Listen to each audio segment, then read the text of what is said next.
Hi, and welcome to Monday Marks, a weekly studio art vlog about play, practice, and process. My name is Sharon Saccone, and each week I'll be bringing you some weekly things that are happening in my own studio and my own practice. And I will also be doing some behind the scenes demos, some strategies, and giving you some things to think about as an artist about your own practice. In today's episode, we're going to be starting really simple, right where you are with exactly what you have. You don't need anything fancy in order to begin. And today there's not going to be any big ideas. We're just going to use some things that might be laying around our own studio. And all you need are just a few scraps, a glue stick, and some curiosity. I'm going to walk you through just a few strategies to loosen up, show you a quick collage demo, and I'm going to leave you with some questions to get you thinking about your own practice. So let's begin with some marks that matter. When I talk about starting simple and just using what you have right where you are, this is exactly what I mean. I have my sketchbook, a glue stick, scissors, which I don't really need, but if you enjoy doing collage with scissors, it's a great tool. And I do have a Posca pen just because at the end I might do some drawing. I haven't really decided yet. But this is an add-on that you don't even need because all we're gonna do is some collage.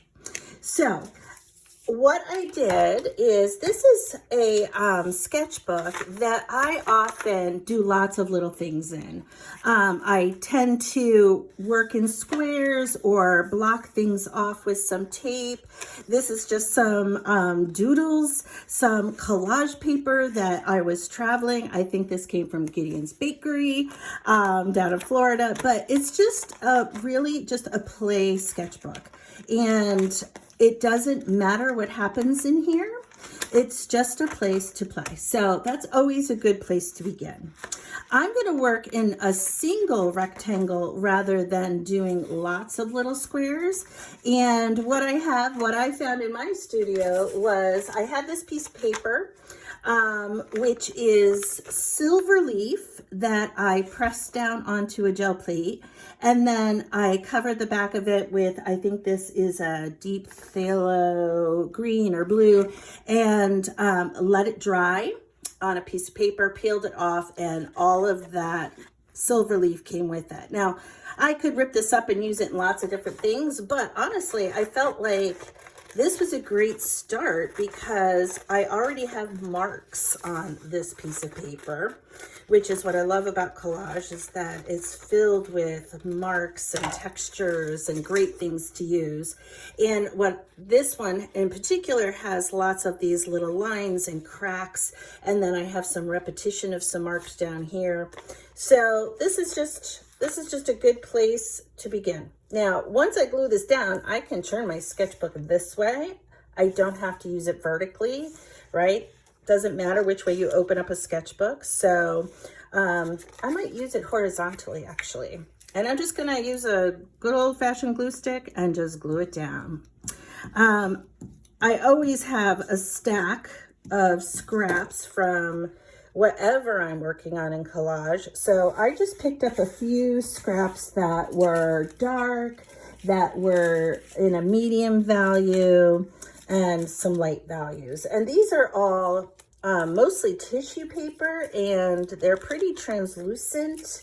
So I have some different things that I can use here, but it's such a small piece, and that's how I would recommend you working just to get started.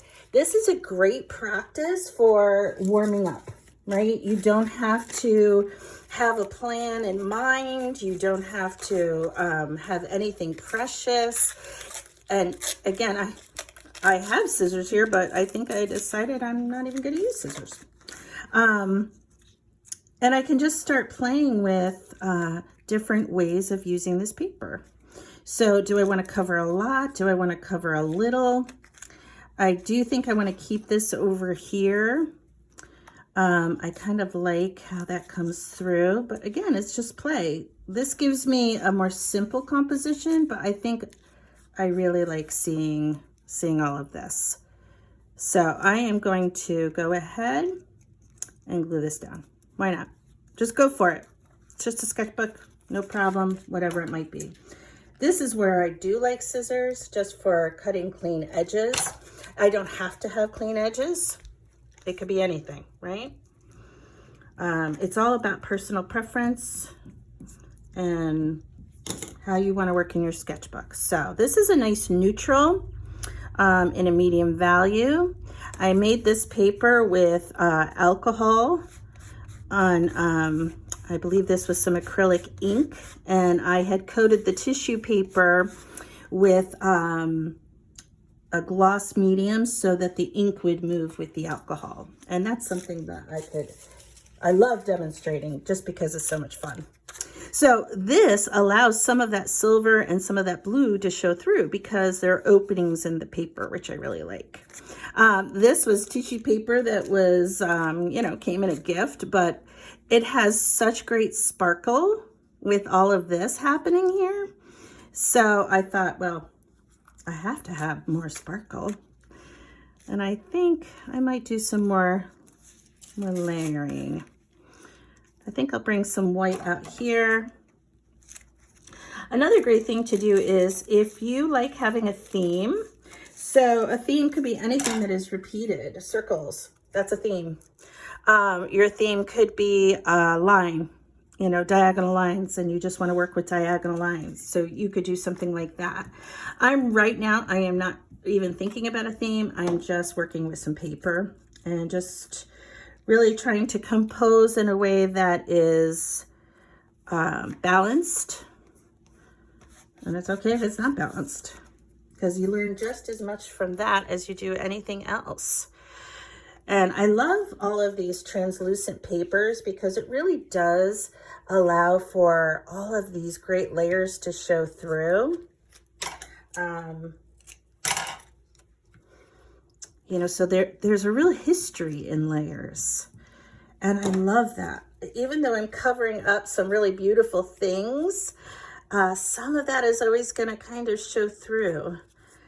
So look at that, like that, those white marks from the metal leaf is showing through just this really thin tissue paper. And I love these little dots and how they're sparkling next to all of this paper as well. So I think I'm going to add a little bit more of that.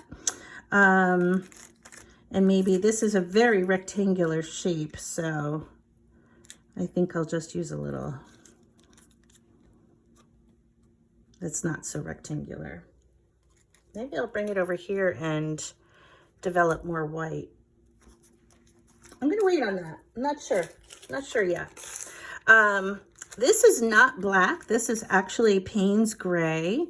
I like Payne's Gray because it is so dark, but it still has some beautiful color in it. And that just speaks to me because I love color. I mean, black has tons of color. If you mix black with yellow, you're going to get green. And that's because black is actually filled with color. And it depends on the type of black that you're using, what kind of green you'll get. But to me, it makes some of the most beautiful olive greens. This is just a small piece that I think I'm going to bring over here.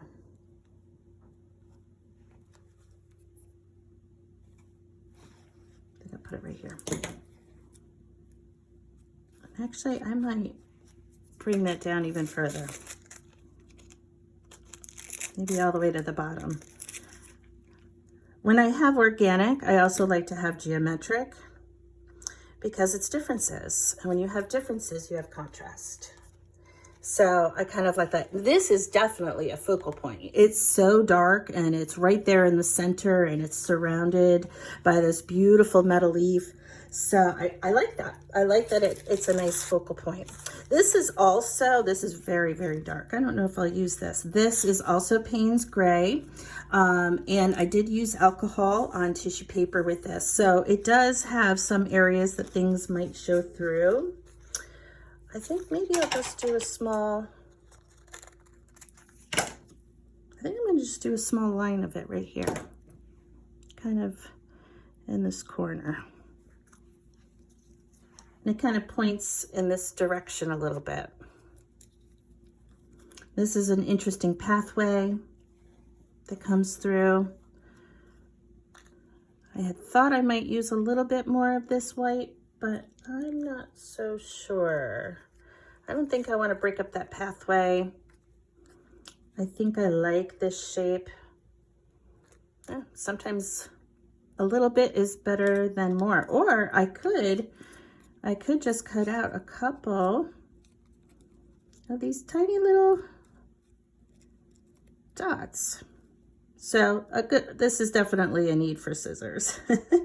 There's no way I'm gonna be able to get around that. But this might just add a little bit to this white area that will make it kind of stand out. So maybe one more. Usually I like to do things in 3s, 5s, odd numbers. There we go.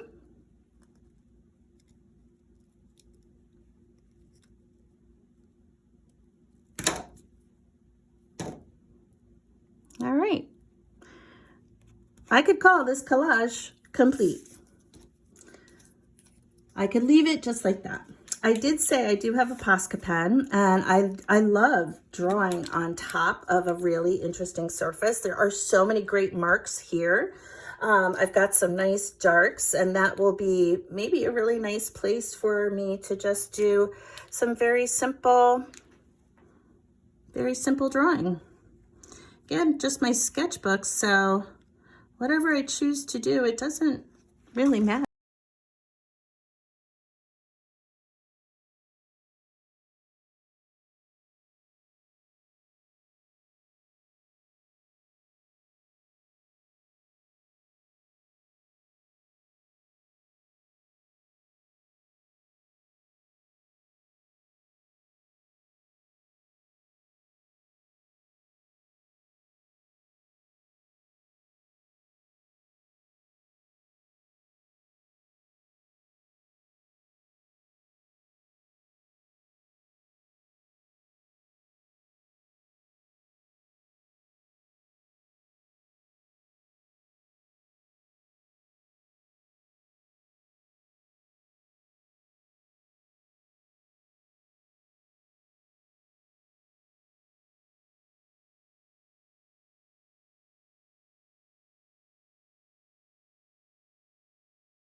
So I want to leave you with a question, something to think about in your art practice. So today I want you to think about, what did you learn about only using the things that you had right in front of you? Something that was really limited. For me, I learned that I do like a good sparkle. But I really just enjoyed just trying, auditioning some papers, which is something I usually do in my practice. And that having such a limited palette is a beautiful thing, because it just helps you think a little bit less about too many things. It narrows your focus, which is really good. I also jumped in a little too quickly with the Posca pens. The Posca pens are a very wet medium. The glue stick that I was using really created a wet surface with the tissue papers. So I know I need to let that dry a little bit more in between, and that's just a practical thing. And then with my Posca pen, I decided to add, number one, it was too soon, and then I was jumping in with white, and the white was too soon because the black hadn't dried. So I know I need to slow down. Allowed some time for things to dry. I was really kind of rushing because it was just my sketchbook. I didn't really care what happened. But I do need to slow it down. And that's what a blow dryer is for. Hello, just blow dry it and then move on from there. And your Posca pens will stay a little bit brighter and whiter instead of turning gray. But I also liked the gray. The gray worked really well with some of the other cool colors. I had a little bit of warmth in that brown neutral, but the gray added a little bit of coolness to it, and the black added just a little bit deeper, darker area. So it was just a fun play practice, and I used limited materials, and I'm ready to now go on to something different. If today's video sparked something for you, I would love to hear it. just leave me a comment below and tell me what you tried or discovered. And if you want to take your art practice a little bit further, I would love for you to come join me in my bi-weekly newsletter called Make Your Mark Monday. And that's where I share a little bit deeper. I share lots of strategies, and I give out prompts to get you thinking. And I also share some more about my art practice there. So be the first to know and subscribe today. And thanks for spending part of your Monday with me. I'll see you next week with a new idea and a few marks and space to grow. Bye for now.